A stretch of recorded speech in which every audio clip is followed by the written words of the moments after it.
दोस्तों आज की इस वीडियो के अंदर हम आप सभी के साथ में अपनी क्लास 6 हिस्ट्री के चैप्टर नंबर 11 के पार्ट 2 को डिस्कस करने वाले हैं। और अगर आपने अभी तक हमारे पार्ट 1 की वीडियो को नहीं देखा है तो उसको जाकर जरूर से देख लेना। और आज हम आप सभी की हिस्ट्री को बिल्कुल कंप्लीट कर देंगे 6th क्लास की, और हमने आपकी साइंस को भी कंप्लीट कर रखा है। अगर आपने उसकी वीडियो को नहीं देखा तो मैं एंड स्क्रीन में उसको डाल दूंगा, प्ले लिस्ट को आप उसको वहाँ पर जाके देख लेना। तो आज हम स्टार्ट करने वाले हैं हमारे इस वाले पैराग्राफ से। तो यहाँ पे आप सभी को बोलता है king and queens probably spent money from their treasury to pay craft person who work to build this splendid structures.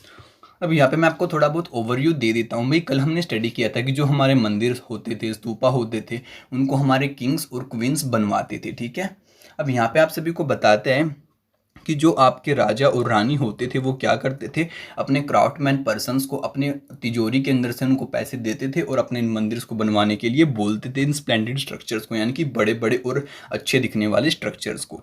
अब आगे बोलता है beside when devotees came to visit the temple और the stupa they often brought gift which were used to decorate the buildings. From example an association of ivory workers paid one of the beautiful gateway at Sanchi.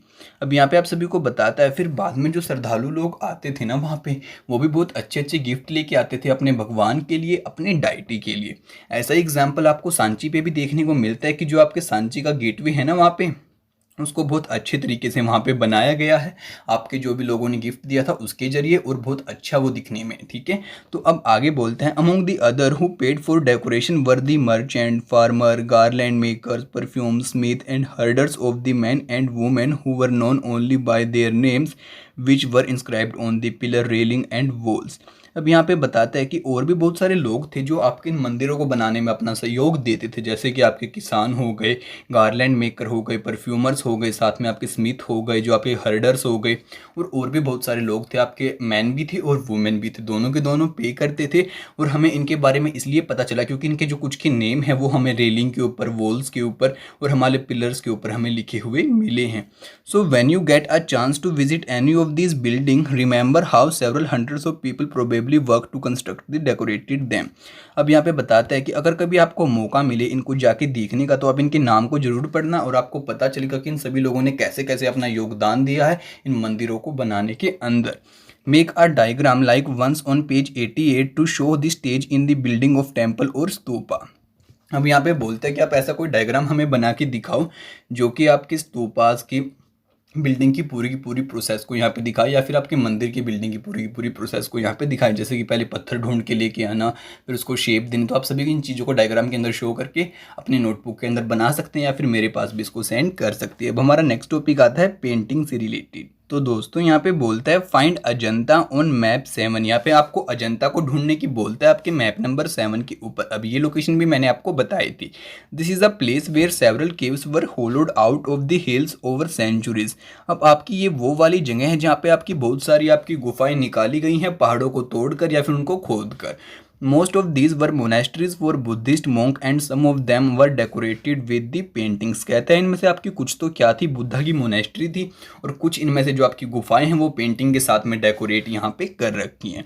Here are some example as the caves are dark inside most of these painting were done in the light of torch। कहते हैं कि जो आपकी गुफा होती थी अंदर से वो बहुत अंधेरे वाली होती थी, इसलिए उस टाइम में आपको ये तो पता है कि आपकी कोई लाइट वगैरह तो नहीं थी, ना कोई बल्ब वगैरह था, इसलिए उन्होंने टॉर्च की हेल्प से वहाँ पे अपनी पेंटिंग्स को बनाया है। अब टॉर्च से आप समझ सकते हैं कि उस टाइम में उनके पास मसाले वगैरह सा कुछ होती थी जो कि आपकी यहाँ पे उसकी आग जलती थी, उसकी हेल्प से बनाया होगा, या फिर फायर वगैरह की उन्होंने हेल्प का यहाँ पे यूज़ किया होगा। अब टॉर्च का मतलब यहाँ पे आपकी आज वाली टॉर्च नहीं है। ठीक है, अब आगे बोलता है the colours which are vivid even अब after 1500 year ago were made of the plants and minerals. कहता है कि जिन कलर के साथ में इन पेंटिंग्स को बना रखा है वो कलर्स बहुत अच्छे थे, और आज तक वो कलर्स हमारे ऐसे के ऐसे बने हुए हैं, और वो कलर्स बेसिकली आपके प्लांट से और मिनरल से यहाँ पे लिए जाते थे। The artist who created this splendid work of art remains अनकनो। और जिन्होंने इन पेंटिंग्स को बनाया हमें ना तो उनका कोई नेम का पता चला है, वो आज तक हमसे अनजान है। तो ऐसी कुछ पेंटिंग्स आपकी वहाँ पे बना रखी हैं। एक तो पेंटिंग हो गई आपकी ये वाली, देखो यार इतने पुराने टाइम के अंदर कितनी अच्छी पेंटिंग वो लोग बना लेते थे। और यहाँ पे आपको ये स्ट्रक्चर भी दिखा रखा है जो कि आपका सीलिंग के ऊपर मेरे ख्याल से यहाँ पे बना रखा था, पता नहीं फ्लोर के ऊपर बना रखा था। बाकी आप देख सकते हैं कितना अच्छा स्ट्रक्चर यहाँ पे बना रखा रखा है उस टाइम के अंदर। अब आगे बोलता है paintings from Ajanta describe what you see in each of the painting. अब इन दोनों पेंटिंग्स को आप देखो ध्यान से और बताओ कि इनको आप देख के आपको क्या बात का पता चला और हमें यहाँ पे एक्सप्लेन करो, ठीक है। तो आप इस बात को कमेंट बॉक्स के अंदर एक्सप्लेन कर सकते हैं, आपके पास पूरी राइट है वहाँ पे लिखने की। तो अब आगे बोलता है दी वर्ल्ड ऑफ बुक्स। तो अब हम बुक्स के बारे में भी यहाँ पे जानने वाले हैं, तो चलो फटाफट से स्टार्ट करते हैं इसके बारे में भी। तो अब यहाँ पे आप सभी को बोलता है some of the best known epic were written during this period, यानी कि इस टाइम के अंदर आपके बहुत अच्छे अच्छे एपिक्स यहाँ पे लिखे गए थे। Epics are grand long composition about heroic man and women and include story about gods. अब यहाँ पे बताता है कि जो आपके एपिक्स होते हैं ना वो बेसिकली आपके एक बहुत लंबे कंपोजिशन होते हैं, यानी कि बहुत बड़ी बड़ी आपकी बुक्स लिखी जाती हैं। वो किसके ऊपर होती है? आपके हीरोइक मैन के ऊपर, यानी कि जो आपके पुराने टाइम के अंदर वहाँ पे हीरो मैन रहे होंगे उनके बारे में। अब इसमें आपके जस्ट मैन इंक्लूड नहीं है, इसमें साथ में आपकी वुमेन्स भी इंक्लूड हैं। और बताता है कि इसमें बेसिकली आपकी वो स्टोरीज वो कहानियाँ पाई जाती है जो कि आपके भगवान से रिलेट करती हैं, यानी कि गॉड्स पे बेस होती हैं। अब आगे बोलता है अब famous Tamil epic the Silappadikaram was composed by the poet name the Ilango. अब यहाँ पे बताता है कि आपके तमिल का एक बहुत अच्छा एपिक यहाँ पे जिसका नाम है सिलापदिक्रम, वो आपके लिखा गया था एक पोइट के द्वारा जिसका नाम यहाँ पे दिया गया है इलांगो। और वो कब लिखा गया था? आपका 1800 साल पहले, ठीक है। It is the story of a merchant named the Kovalan who lived in Puhar and fell in love with a courtesan named the Madhavi neglecting his wife Kannagi. अब वो क्या करता है, उसने एक स्टोरी लिखी थी अपने इस एपिक के अंदर, और वो स्टोरी किसके ऊपर बेस्ड थी? वो एक व्यापारी के ऊपर बेस्ड थी जिसका नाम था कोवलन। अब कोवलन क्या करता है, उसको एक लेडीज से प्यार हो जाता है जिसका नाम क्या होता है? माधवी, ठीक है। और जो उसकी वाइफ थी ना कांगी, वो उसको क्या करना लग जाता है? नेग्लेक्ट करना, यानी कि उसको इग्नोर करना स्टार्ट कर देता है। अब आगे बोलता है later he and Kannagi left Puhar and went to Madurai. लेकिन बाद में क्या होता है, जो कांगी होती है और जो आपका कोवलन होता है, दोनों के दोनों उस शहर को छोड़ के कहाँ चले जाते हैं? आपके मदुरई के अंदर, where he was wrongly accuse of theft by the court jeweller of the Pandya king. और वहाँ पे जाने के बाद उन्हें क्या ज्वेलरी चोर कहा जाता है उनको, मतलब कि चोर समझा जाता है किसके जरिए? पांड्या के राजा के द्वारा, ठीक है। The king sentenced Kovalan to death. और जो वहाँ का राजा होता है पांड्या का, वो कोवलन को डेथ सेंटेंस दे देता है, यानी कि मरने के लिए उसको वहाँ पे दंड दे देता है। Kannagi who still loved him was full of grief and anger at this injustice. और जो कांगी थी वो क्या होती है, अपना वो सोचती है भाई मेरे साथ तो यहाँ पे अन्याय हुआ है, और वो बहुत गुस्से के साथ में यहाँ पे भर जाती है क्योंकि वो कोवलन से बहुत ज़्यादा प्यार करती थी। And destroyed the entire city of Madurai. और वो क्या करती है, पूरी की पूरी मदुरई सिटी को बाद में वहाँ पे ख़त्म कर देती है। तो ऐसा कुछ बोलना था आपके इस पोइट का इस आपके एपिक के अंदर, ठीक है। अब देखते हैं अब क्या होता है आगे, हमें क्या बात बताना चाहता है। A description from this Silappadikaram here is how the poet describe Kannagi grief. तो यहाँ पे बताता है कि जो वो पोइट था ना उसने कैसे यहाँ पे कांगी के आपकी व्याकुलता को बताया और क्या क्या बातें कांगी ने यहाँ पे कही जब कोवलन के ऊपर दिक्कत आ गई। तो उन बातों को यहाँ पे जो आपकी उस बुक के अंदर लिखी हुई है उन एज इट इज़ लिख के कुछ बताना चाहता है। तो मैं एक काम करता हूँ, उसको फटाफट से रीड करता हूँ, फिर आप सभी को बताऊँगा, okay. O witness of my grief, you cannot console me. It is right that your body fairer than pure gold, this unwashed hair in the dust. It is just that in the red glow of the twilight, your handsome chest framed with flower wreath lies down on the bare earth, while I remain alone, the helplessness and abandoned to despair. Is there no God? Is there no God in this country? Can there be a God in a land where the sword of the king is used for the murder of innocent stranger?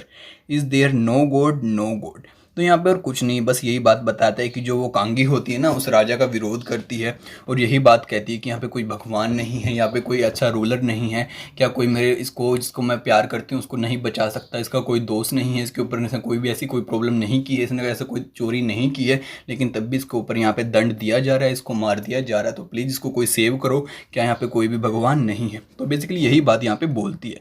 बाकी चलो हम आगे बात करते हैं। आगे बोलता है another Tamil epic the Manimekalai was composed by the Sattanar around 1400 year ago. अब आपका ये एक और आपका तमिल एपिक है जिसको आपके इस वाले पोइट ने कंपोज किया था, यानी कि लिखा था।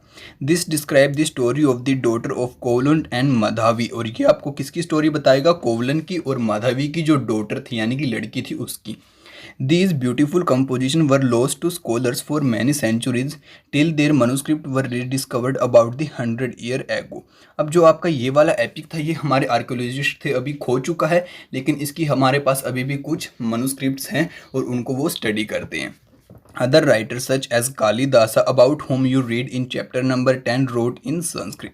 और आपके इसी टाइम के अंदर आपके कालिदास नाम के भी यहाँ पे बहुत सारे पोइट थे और उन्होंने यहाँ पे अपनी डिटेल्स को लिखा. और आपका कालिदास जो फेमस था वो भी इसी टाइम के अंदर था और उसने भी अपनी जो लिखी अपनी पोएम्स वगैरह वो आपको पता है संस्कृत भाषा के अंदर लिखी. अब आगे बोलता है अ वर्से फ्रॉम दी मेघादत्त. अब आपको मेघादत्ता के कुछ वर्से भी यहाँ पे बताने चाहता है.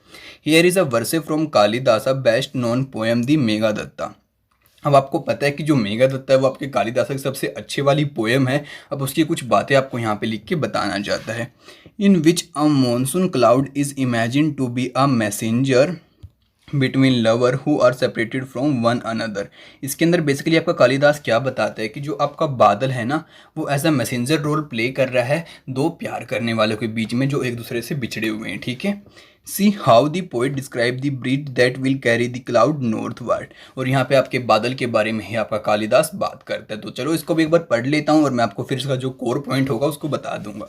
A cool breeze delightful as it is touched with a fragrance of the earth swollen by your shower, inhaled deeply by the elephant and causing the wild figs to ripen, will blow gently as you go. Do you think Kalidasa can be described as lover of nature?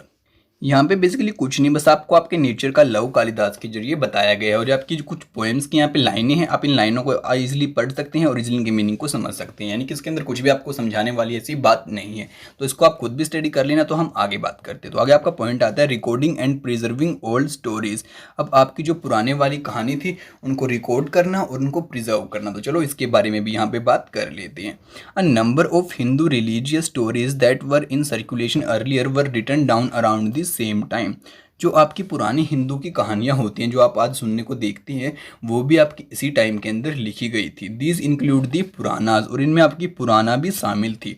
पुराना literally mean old. और पुराना का मतलब आप सभी को पता है कि क्या मतलब होता है. ओल्ड यानी पुराना. Puranas contain stories about gods and goddess such as Vishnu Shiva Durga और पार्वती. और जो आपके पुराना होते हैं उनके अंदर कहानी लिखी गई हैं बेसिकली आपकी किस किस की कहानी. विष्णु की, शिवा की, दुर्गा की और पार्वती की. They also contain detail on how they were to be worshipped. और यहाँ पे डिटेल भी बताई गई है कि कैसे उनकी पूजा की जाती थी.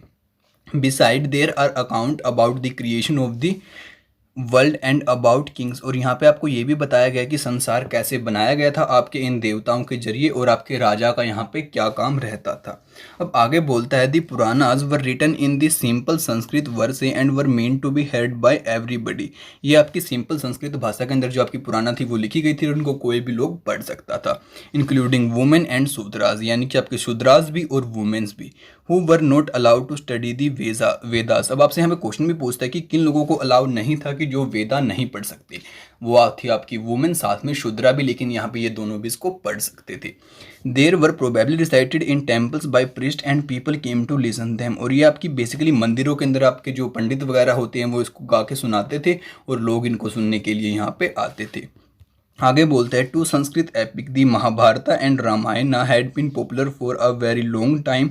सम of you may be familiar with the stories. अब कहता है कि जो आपके रामायण और यहाँ पे महाभारत थी वो भी बहुत ज़्यादा पॉपुलर इस टाइम के अंदर आपकी हो चुकी थी जिनमें से आपको सभी लोग बहुत ज़्यादा इनको जानते होंगे आज के टाइम में भी.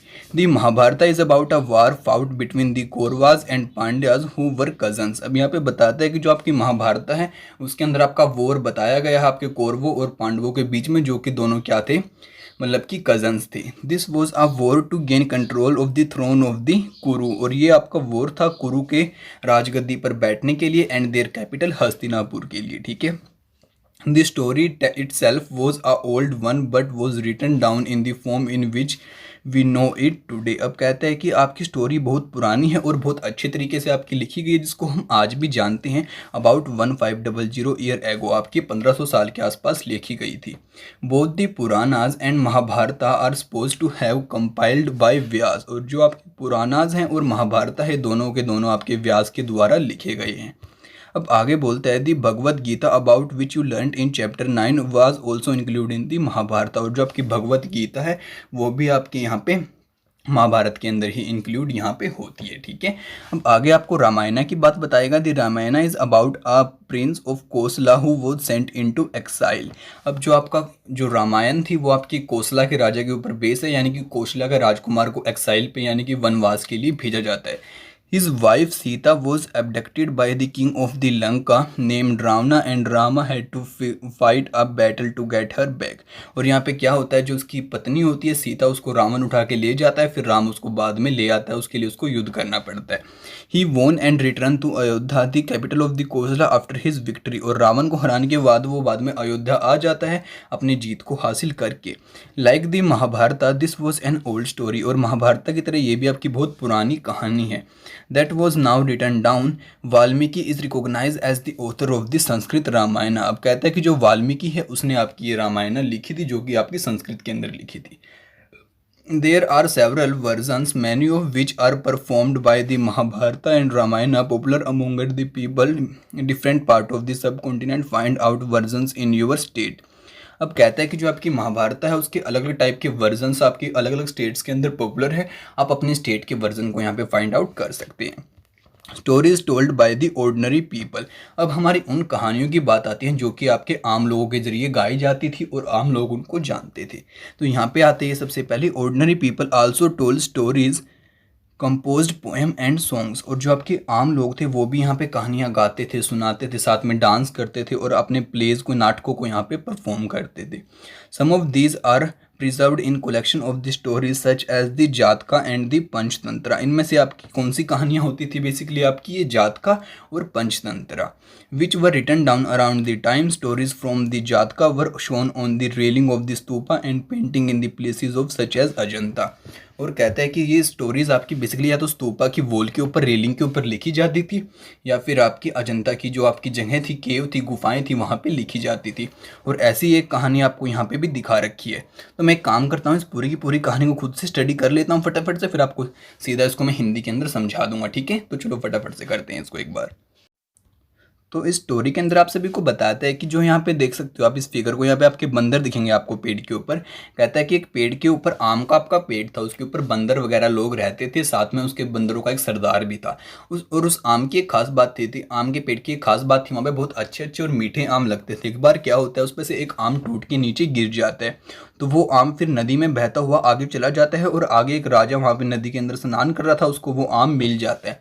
तो वो उसको खा के उसको बहुत अच्छा मज़ा आता है कि भाई ये आम तो बहुत ज़्यादा मीठा है। तो वो अपने सिपाहियों को यहाँ पे आदेश देता है कि भाई तुम जाओ और उस पेड़ को ढूंढो। तो उनको ये पेड़ फाइनली मिल जाता है। फिर राजा आदेश देता है तुम एक काम करो, इन सभी के सभी बंदरों को यहाँ पे ख़त्म कर दो।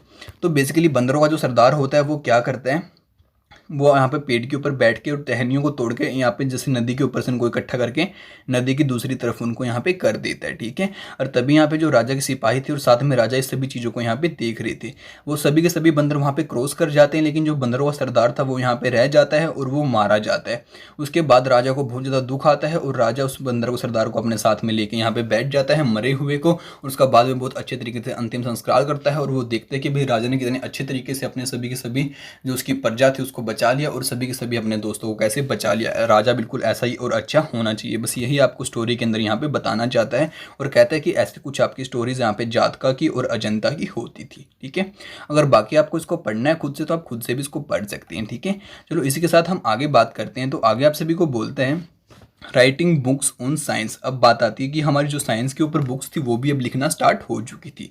This was also the time when Aryabhata a mathematician and astronomer wrote a book in Sanskrit known as Aryabhatiyam. ये वही टाइम था जब आपकी आर्यभट्टियम किताब भी लिखी गई थी।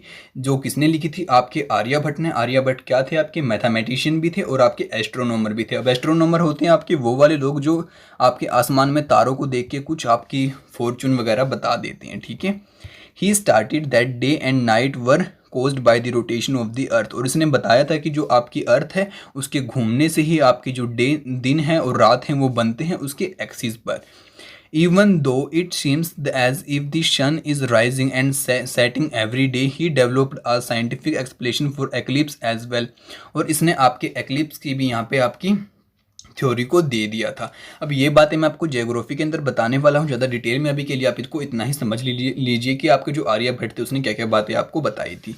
He also found a way of calculating the circumference of the circle, और इसने आपने जो आपका पेरीमीटर होता है ना सर्कल का, यानी कि सर्कमफ्रेंस जो आपकी ये वाली होती है, परिधि भी बोलते हैं, इसको ढूंढने का भी आपका वो फॉर्मूला इसने दे दिया था, जो कि आपका आज वाले फॉर्मूले से काफ़ी मिलता जुलता है। Which is the nearly accurately the formula we use today. Varahamihira Brahmagupta and the Bhaskaracharya were some other mathematicians and astronomer who made several discoveries. और आपके यहाँ पे कुछ और मैथमेटिशियन और आपके एस्ट्रोनॉमर्स के नाम दे रखे, इन्होंने भी बहुत अच्छी अच्छी बुक्स और डिस्कवरी करना आप स्टार्ट कर दी थी। Try and find out more about them, आप इनके बारे में ज़्यादा जानने की भी कोशिश करो, ठीक है। अब यहाँ पे आपके कीवर्ड्स हैं, तो ये सभी की सभी बातें मेरे ख्याल से मैंने आपको बता दी, साइंस, मैथमेटिशियन, पुराना, स्टोरी, एपिक, टेम्पल, स्तूपा, ठीक है। तो अब हम बात करते हैं हमारी जीरो की। तो जीरो टॉपिक के अंदर आपको बोलता है while numerals has been used earlier, mathematician in India now invented a special symbol for zero। अब जो हमारे इंडिया के मैथमेटिशियंस थे उन्होंने क्या किया, एक नया और अच्छा सिंबल बना दिया जिसको हम क्या बोलते हैं आज के टाइम में, जीरो।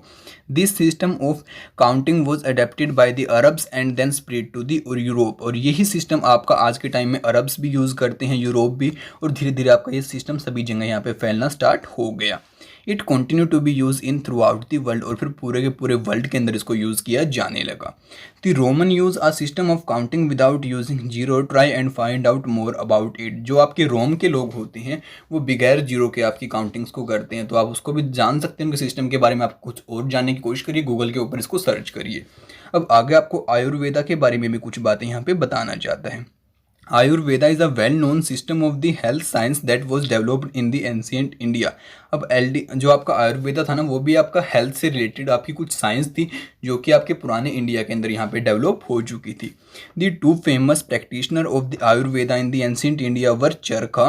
अब यहाँ पे बताता है कि इसको सबसे अच्छे तरीके से आपके तो चरखा था उसने डेवलप किया था, और बताता है सुश्रुत्रा, ठीक है, जो कि आपकी ये तो थी फर्स्ट सेंचुरी के अंदर, और जो आपकी सेकंड सेंचुरी थी मतलब कि उसकी मिडिल में रही थी, और जो आपकी सुशस्त्रा थी वो आपकी फोर्थ सेंचुरी के अंदर यहाँ पे आई थी। Charaka Samhita written by Charaka is remarkable book on medicine, और जो आपकी चरखा संहिता आपके चरखा ने लिखी थी वो आपकी सबसे ज़बरदस्त रिमार्केबल बुक रही है आपकी मेडिसिन के बारे में। In this treatise, Sushruta speaks about elaborate surgical procedures, और जो आपकी सुश्रुत्रा थी उसने आपको बताया कि कैसे हम सर्जरी कर सकते हैं, यानी कि जब आपको पता सर्जरी का ऑपरेशन वगैरह हम कैसे कर सकते हैं बेसिकली, ठीक है। अब एल्सवेयर के अंदर फटाफट से एक फैक्ट को भी जान लेते हैं और फिर अपने चैप्टर को यहाँ पे एंड करते हैं इंपॉर्टेंट डेट्स को जानकर। अब आगे बोलता है paper has been a part of our daily lifes. अब जो आपका पेपर है आप सभी को पता है कि वो हमारी आज की रोज़मर्रा की ज़िंदगी का बिल्कुल पार्ट बन चुका है। हमें कोई भी बात अगर लिखनी है तो हम अपने पेपर के ऊपर उसको लिखते हैं। The books we read are painted on paper and we use for writing. Paper was invented in China about 1900 year ago by man named C.I. Lun. हम यहाँ पे आप सभी को बताते हैं कि आपकी कोई भी बुक्स हुई, आपकी कोई भी चीज़ें हुई, वो पेपर के ऊपर बेसिकली लिखी जाती है, या फिर कोई पेंटिंग वगैरह भी पेपर के ऊपर बनाई जाती है। फिर बताता है कि जो आपका पेपर था वो चाइना के अंदर आपका स्टार्टिंग में बनाया गया था, जो कि आपका 1900 साल के आसपास बनाया था। वो आपके एक इंसान ने बनाया था जिसका नाम था C.I. Lun. He beats plant fibre cloth rope and bark of the trees, soaked these in water and then pressed drained and dried the pulp to create paper. Even today handmade paper is made throughout similar process। अब कहता है कि इसने जो plant के fibre होते हैं, cloth होती हैं, रोप्स वगैरह होती हैं, उनको पानी के अंदर सोक किया, फिर उसको अच्छे से बीट किया, फिर उसको ऐसे फैलाकर फिर दबा के उसका एक पल्प सा जो टाइप का बना लिया, फिर बाद में पानी बाहर निकल जाने के बाद सूखने के बाद उसका पेपर बना दिया। और ऐसे ही हैंडमेड पेपर हम आज भी यूज़ करते हैं। The technique of making paper was closely guarded secret for centuries. It reached Korean about 1400 year एगो।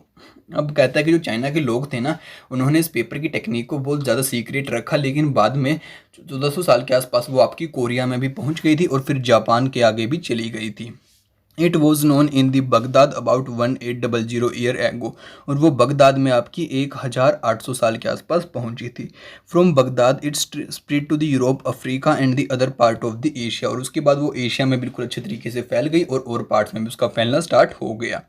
What were manuscripts in earlier India made of. अब आप यहाँ से क्वेश्चन पूछते हैं कि जो आपके इंडिया के अंदर मनुस्क्रिप्ट्स बनती थी पुराने टाइम के अंदर, वो आपकी कैसे बनती थी। वो आपको पता है कि आपके ट्री की बार्क से बनती थी, ठीक है, मैंने आपको वो शो करी थी, ठीक है। अगर आपने इस हिस्ट्री को अच्छे से पढ़ा होगा तो आपको उस चीज़ का जरूर से पता होगा। अब चलो हम कुछ इंपॉर्टेंट डेट्स को यहाँ पे डिस्कस कर लेते हैं। तो सबसे पहले बोलता है बिगिनिंग ऑफ स्तूपा बिल्डिंग। तो अब आपके स्तूपा कब स्टार्ट हुए थे, 2300 साल के आसपास। आपकी अमरावती के अंदर क्या बातें बताई थी मैंने, वो हुई थी आपकी 2000 साल के आसपास, उसको रिमेंबर करो। अब आप जो आपका कालिदास था वो था आपका 1600 साल के आसपास। जो आपका आयरन पिलर था, फिर टेम्पल था, फिर भितार गांव था आपका, फिर पेंटिंग थी आपकी अजंता के अंदर, आर्यभट्ट थे, ये सभी आपके 1500 साल के आसपास थे, ठीक है।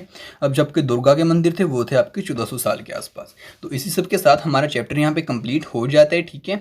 अब आप सभी के लिए अगली प्लेलिस्ट में पॉलिटी की लेके आऊँगा और पॉलिटी आपको पूरी की पूरी कंप्लीट करा दूंगा। तो उसको मिस बिल्कुल भी ना करने के लिए आप हमारे चैनल को सब्सक्राइब कर लीजिए, साथ में इस वीडियो को अपने दोस्तों के साथ में शेयर जरूर करना और इस वीडियो को लाइक भी कर देना। और यार हमारे चैनल को अगर आपने अभी तक सब्सक्राइब नहीं किया तो सब्सक्राइब भी जरूर से कर देना। तो आपसे साथ मिलते हैं अगली वीडियो में जल्दी, तब तक के लिए दोस्तों बाय बाय।